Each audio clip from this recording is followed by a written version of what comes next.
Morning വ്ളോഗുകളോടൊക്കെ നിങ്ങൾക്ക് താല്പര്യം ഉണ്ടെങ്കിൽ ഈ ഒരു കുട്ടി മോർണിംഗ് വ്ളോഗ് കാണിച്ചു തരാം കേട്ടോ. അപ്പോൾ ആദ്യം തന്നെ രാവിലെ എഴുന്നേറ്റ് പല്ലൊക്കെ തേച്ച് ഞാൻ നിഷാൻ്റെ ബാഗൊക്കെ റെഡിയാക്കി വെക്കും കേട്ടോ, സ്നാക്ക് ബോക്സും അതും ഇതുമൊക്കെ.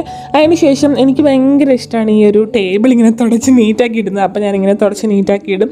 അപ്പോഴത്തേക്ക് മഴ പെയ്തു തുടങ്ങി. പിന്നെ ഇതായി ഒരു ക്യാൻഡിൽ ഞാൻ രാവിലെ എഴുന്നേറ്റ് കത്തിച്ച് വയ്ക്കും. നല്ലൊരു സ്മെല്ലായിരിക്കും വീട് ഫുൾ. എനിക്ക് ഭയങ്കര ഇഷ്ടമാണ്. പിന്നെ മുട്ട പുഴുങ്ങിയത് ഞങ്ങൾക്ക് രാവിലെ നിർബന്ധമാണ്. സോ അതനുസരിച്ച് ആവശ്യത്തിന് എല്ലാവർക്കും മുട്ടയൊക്കെ പുഴുങ്ങാൻ വെക്കും. ഇവിടെ ചെന്നപ്പോൾ മമ്മി ദോശയൊക്കെ ചുട്ടുകൊണ്ടിരിക്കുകയാണ് കേട്ടോ. ഇന്ന് ദോശയും ചമ്മന്തിയായിരുന്നു. മമ്മി നല്ല സെറ്റായിട്ട് ദോശയൊക്കെ ചുട്ടുകൊണ്ടിരിക്കുക. ഞാൻ മുട്ടയൊക്കെ പുഴുങ്ങാനായിട്ട് വെച്ചു. രാവിലെ എഴുന്നേറ്റിട്ട് പിന്നെ കുറച്ച് നാളായിട്ട് തുടങ്ങിയൊരു ശീലമാണ് കേട്ടോ ഇത്. ഒരു കൊച്ചു ഉപ്പിട്ടിട്ട് ഇച്ചിരി നാരങ്ങ വെള്ളം കുടിക്കുക എന്ന് പറയുന്നത് എനിക്ക് നന്നായിട്ട് വയറിലൊക്കെ ഒരു നല്ലൊരു ഡീറ്റോക്സിഫൈങ് സുഖമാണ് കേട്ടോ എന്തായാലും. അപ്പോൾ നാരങ്ങ വെള്ളം കുടിക്കുന്നതിൻ്റെ ഇടയ്ക്ക് ടു ഡു ലിസ്റ്റൊക്കെ എഴുതും. പിന്നെ ഇഷാൻ്റെ യൂണിഫോം ഒക്കെ നന്നായിട്ട് തേച്ച് അയൺ ചെയ്ത് വെക്കും. അപ്പോഴത്തേക്ക് ഇഷാനോടെ ഭക്ഷണം കഴിക്കലും കാര്യങ്ങളൊക്കെ ആയി കാണും. പിന്നെ പുള്ളീനെ ഡ്രസ്സൊക്കെ ഇടിച്ച് സുന്ദരക്കിട്ടനാക്കി ബെൽറ്റൊക്കെ ഇടിച്ച് ഐ ഡി കാർഡൊക്കെ ഇടിച്ച് സുത്തർന്ന് അടുത്ത വീഡിയോ കാണാം. ടാറ്റാ.